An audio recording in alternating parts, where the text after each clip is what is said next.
counterpart to the Walt Disney Studios in Burbank, California. We included sound stages, recording studios, high-tech editing rooms, all the tools needed to create movies, TV shows, and radio broadcasts. We've even got our very own water tower, too. It's up ahead on the left side of our shuttle. We call it the Earful Tower. It's inspired by the water tower Walt Disney had built for his Burbank studio in 1939. Our Florida tower stands a lucky 13 stories high, and we added our own creative touch, a giant set of Mickey Mouse ears. If you wanted to wear those ears, you'd have to have a hat size of 342 3/8. Up ahead, after the next bend in the road, you'll have a perfect opportunity to take a picture of this famous icon. In the world of entertainment, every project starts with a screenplay and a lot of creative ideas. A production studio is where the ideas of writers, producers, and directors are transformed into an on-screen reality. Within these huge spaces, filmmakers can literally create their own worlds. Our Florida sound stages are soundproof, weatherproof, and most importantly, air-conditioned, all vitally important for the cast, crew, and equipment. Many of the crafts needed for filmmaking are located right here on the lot. On the left, we have our own greens department. It grows flowers, trees, shrubs, and topiaries. A few well-placed plants can cover up empty spots in the set and add a touch of natural beauty to a scene. On the right are two of the aircraft from the 2001 blockbuster hit Pearl Harbor. These exact full-scale replicas of P-40 fighters were used in the special effect fight sequences. Of course, many of the planes you saw flying through the aerial battles or sitting on the ground weren't real at all. They were created entirely within a computer. Oh, keep your cameras focused to the right. We're coming up on that perfect angle of the Earful Tower I told you about. It's a true masterpiece.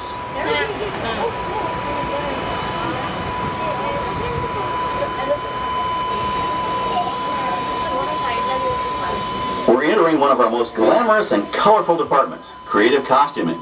Every star has to have just the right wardrobe, and it all begins here with a designer's sketch. Our team of designers, seamstresses, and tailors can turn 1.5 million yards of fabric into over 25,000 costumes every year. Many of these costumes will become part of the shows and attractions of the Walt Disney World Resort. In fact, here in Florida, we have the largest working wardrobe department in the world. Why, Mickey Mouse alone has over 175 different outfits to choose from, while Minnie Mouse keeps more than 200 unique costumes in her wardrobe. You were there, remember? Yeah. On the left are costumes worn by the stars in recent studio productions. You'll probably recognize some of those costumes from the big screen.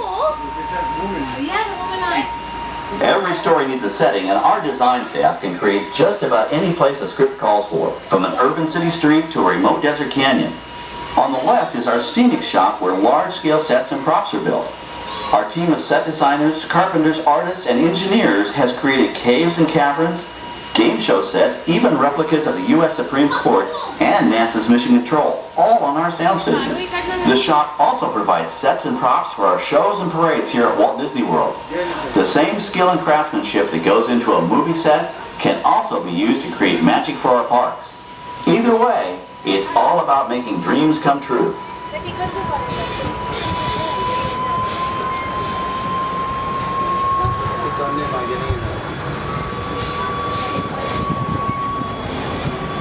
Now we're entering a zone we call the Boneyard. It's an outdoor storage area for oversized props and vehicles.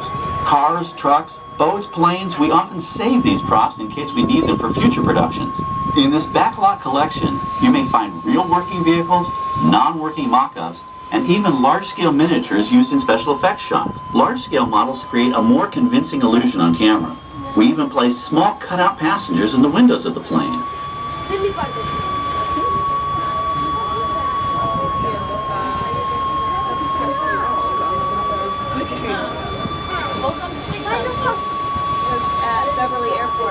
We're now passing by the sets for our Lights, Motors, Action Extreme Stunt Show. On the left, you may catch a glimpse of the Mediterranean fishing village that sets the stage for this thrilling attraction. We'll get a closer look at it soon, but for now, we're approaching one of the largest standing sets on our back lot. It's over on the right. It may not look like much from this angle, but it's pretty spectacular on the other side.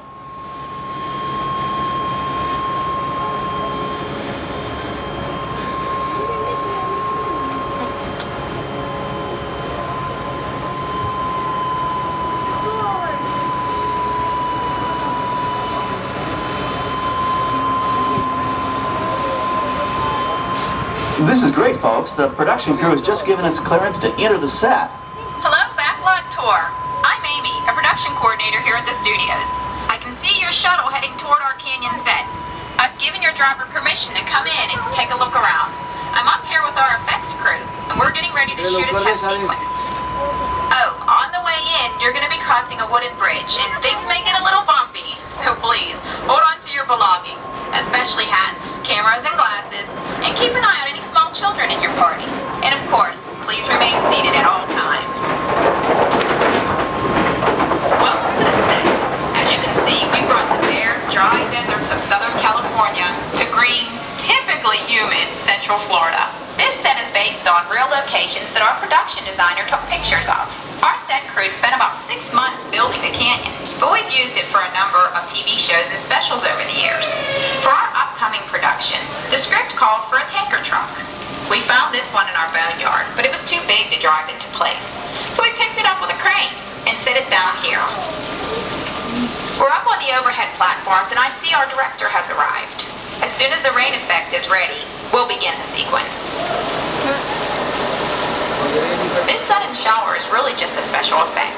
We've rigged up a series of water nozzles just above your tram. The water sprays in a crisscross pattern to create a sense of depth, but this storm only covers the first few feet of the set.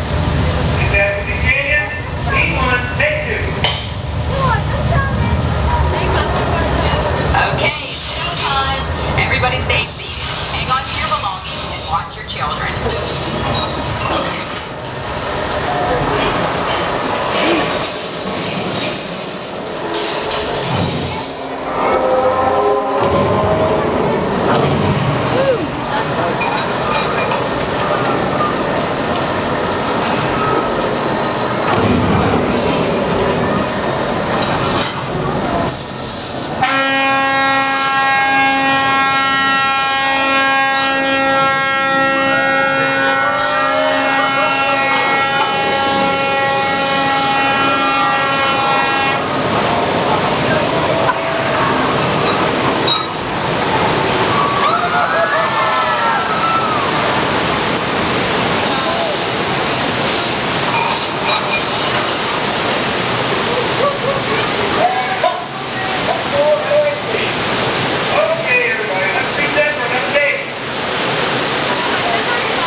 Structure covered with wire mesh and layers of concrete, sculpted and painted to look like natural rock formations.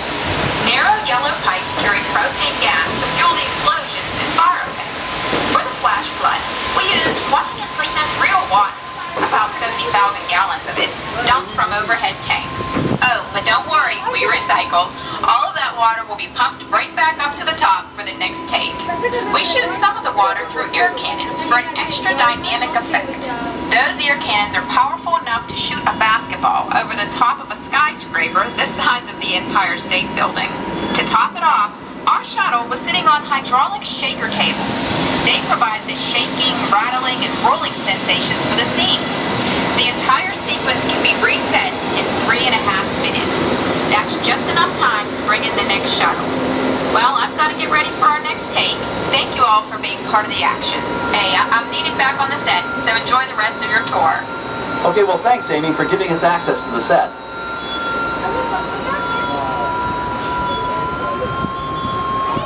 On the right, we have an authentic piece of Disney history. That Gulfstream 1 was known at airports across the country as November 234 Mickey Mouse, but we just call it the Mouse. In 1964, Walt Disney and his hand-picked team used this plane to scout locations for what he called the Florida Project. Soon, they secretly began purchasing thousands of acres of land, which became the Walt Disney World Resort in 1971. During the creation of the resort and later Epcot, The Mouse shuttled studio executives and Imagineers between Burbank and Orlando, making it the most used executive aircraft in the country. Appropriately, the Mouse retired here in 1992. As Walt used to say, it was all started by a mouse. In this case, the Tour4 Mickey Mouse. On our right, we once again sweep past the magnificent Mediterranean village of our lights, motors, action extreme stunt show. This high-octane attraction is based on the hit show from the Walt Disney Studios Park in France. In this action-packed production, you'll feel like you're right there on the set during the filming of a spy thriller, complete with custom-built cars, motorcycles, even jet skis. You'll experience the split-second timing, coordinated driving, and fiery special effects that make action movies a real blast.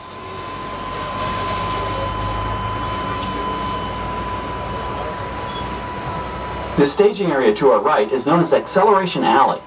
Here, the custom-built stunt show vehicles rev their engines up to 70 miles an hour before making their high-speed entrances onto the stage for our lights, motors, action extreme stunt show. Of course, these are professional stunt drivers. We hope you'll enjoy their daring driving skills, but please, don't try them yourself.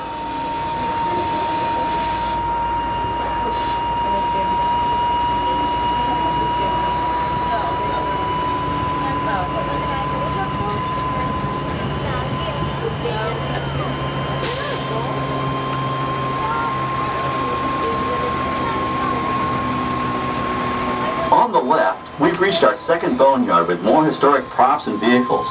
When we reuse older props in a new production, they're often refitted with custom parts and given a whole new color scheme. You might not even recognize them the next time you see them on screen. For instance, coming up is our friend Herbie the Love Bug. He went through a special demolition derby makeover. Those dents and dings were added on purpose, but he can be polished up as good as new for his next starring role.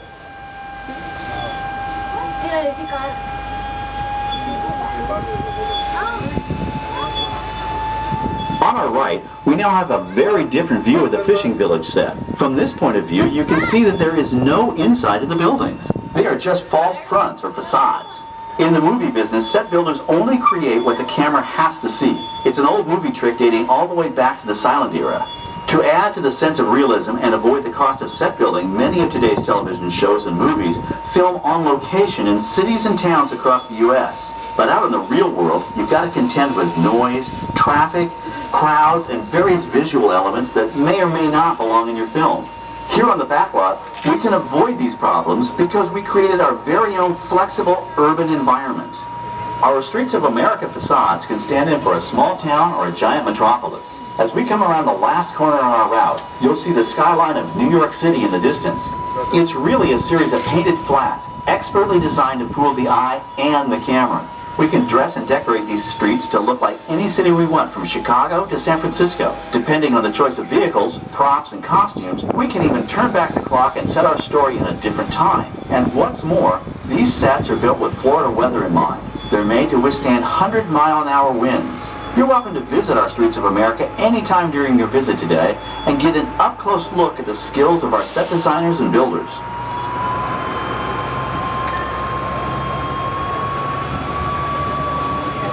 We've just about reached the end of our tour. Our final stop is the American Film Institute Showcase, where you can see the actual costumes and movie props used in some of Hollywood's most famous films.